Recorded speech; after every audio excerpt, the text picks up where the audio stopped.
This one's called Finally Chin Admits That His Boss Caused His Neck Injury. Now, if you guys don't know, there was a lot of assumptions of what happened to Chin. And Chin is Brendan Schaub's producer, and he does do appearances occasionally throughout the show, especially these. I think this episode, they're more dedicated to the producers of Brendan shows, and they like to talk about stuff, right? But I guess there was an AMA kind of thing here, and they asked him if Brendan was the one responsible for hurting Chin's neck. And I'll show you the clip. This clip will come with that scene of what happened there. So we're going to watch it. Then I'll show you other clips that kind of give you some more context there of the whole situation. You have some neck problems, huh? Yeah. Why don't you tell us about that? How'd that happen?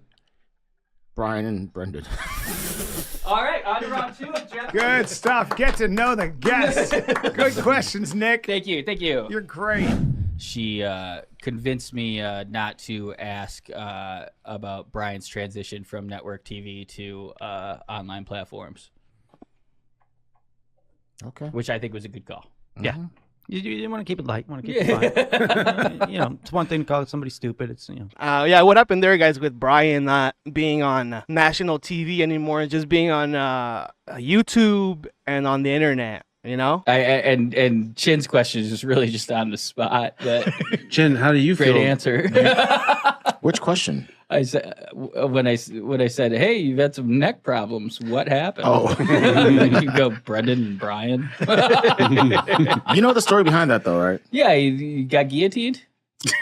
No, here's the thing. Is that By the way, It wasn't a guillotine. It was a necktie, I think it's called. A neck crank, a seatbelt neck crank. The poster said that he's very well aware of this, and it can cause serious injury. And if you're using it on somebody that doesn't know anything, like basically a beginner, if you're using this on a beginner, then it's gonna mess up their neck. And yeah, it's very, very dangerous. let me preface it No, with it was a Darce, Nick. Oh, Darce.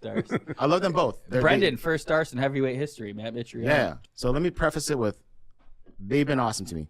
However, Brian was like, you need to feel Brendan's power. I'm like, and he's like, you got to do me and Brian against Brendan, just like, grappling. And I'm like, no, bro, I don't want to do this right now because I have not like lifted weights in forever. I haven't trained or whatever. And he's like, no, you got to feel it. So we finally did it. And then suddenly, as we're doing, To remind you guys, Chin is closer to Brian's age than Brendan. You don't listen to Brian there. Chin is a lot older than Brendan, and Brendan is dumb. He will injure him. So not good advice from Brian there. it, Brendan's obviously strong. He's a fucking ox. He's like throwing me away, throwing Brian away. And then eventually you can see in the video, it's just me and Brendan, and then Brian kind of just leaves. It was supposed to be me and Brian against Brendan. He just leaves. And I'm so stubborn. I'm so stubborn with like this shit. So he got me into like a weird thing where on the floor, and I didn't want to tap. So he kept going. He goes, just tap. And I'm like, all right, fine, I tapped. But it was already like way past like before I should have tapped. So there is a problem with a lot of people not tapping because of their pride, right? They're like, I don't want people to think that I'm weak. But bro, if you're fighting against if you're getting challenged against a former UFC fighter, and you already know you have no experience of that, just tap out, say like yell or something, dude. Like that's gonna mess up your neck. I said what happened, and you said Brendan and Brian. I would say ego, Chin. Yeah. I would say ego. Hey, by the way, I'm an adult. I agreed to this thing, so it's all good, man. It's all good. I'm not gonna like blame them. But that guy Jesse on Fire, it popped up in my feed like afterwards. He's like, dude, they did nothing to Chin. He's like, nah. He only showed like a portion of the video. Oh, you mean Jesse on Fire, the Thick Boy Awards winner? You probably understand why he took his side, right? Like Brandon was glazing him up because during the time when Brandon was getting all that shit, Jesse on Fire was always just supporting him and pretty much saying the opposite. I hope this doesn't like mess shit up. Oh, He showed a portion, Shit. not the full video, right? Not the full video where I'm like on the ground because he's trying to like defend Brendan. By the way, I'm not suing, not doing anything else. It was a fun thing, and I agreed to it, so it's all good. I spoke too much. Anyways, going in for search. I think also the reason why he probably didn't want to sue him is because he works with him. And imagine how crazy the dynamic will be if he's like, I'm considering suing you, Brendan. You know, you did mess me up. It's like, nope, you're about to get gadooshed out of that podcast company. And that's why he didn't want to. But it also, in fairness to, it was his fault for not saying anything and hiding the pain. Surgery tomorrow.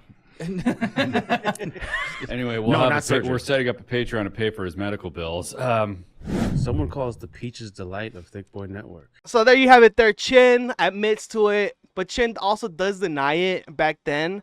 And here's one of those clips where he denies it. And also Brendan does. He's like, I didn't do it, right, Chin? I didn't do it. Here's this clip called Brendan still openly denying injuring Chin. He threw me like a rag doll. Yeah, because he's big. All of them versus Dude, it was Different weight terrible. class. No, it's also technique. But so there's a black belt. But Chin, people think I messed up your neck. No. The neck thing came like weeks after. Chin's face. He thinks you messed up his neck too. Did you We see talked that? about this It many came times from before. the two guys. No, so I beat them. I won that war. So there you go. He denies it. They're saying like, it wasn't me. It was actually not me, bro. And then Brian says like, yeah, it was actually those other two guys. Meaning those other two guys, meaning the Short Kings, had the quote unquote Short Kings. They were other producers and assistants. They also did the same thing to Chin and Brian to like get him out of the studio as fast as they could. I guess this is the best angle I could find. So here is that clip what they're talking about. When I say go. Hold on. I'm just get over here. You just fuck up the sign, man. Jump to the Chin, get your arms. Because I can. All right, ready? Wait, they have 30 seconds to get him out. Yeah, set, go. Yes, Chin. Yes, okay, Chin. Get up, Chin.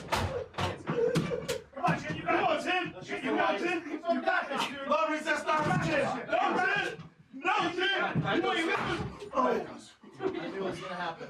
I knew it was gonna happen. Chin, It just broke a line. You can keep going. Chin won. Chin won. Now 30 seconds. Oh, we're still good. Yeah. But like that wasn't as bad as I think Brandon's was. Like they did a lot of pushing there, and he looked like he just hit the couch there, or no, not the couch, but the wall, and then it turned off the light. But compared to Brandon, who like put him in a freaking neck crank, yeah, that's very different. So yeah, let me know what you guys think about that. Do you think that it was good for Chin to hide this whole information or try to keep this down low? Let me know what you guys think about that and comment down below. What's paying your life?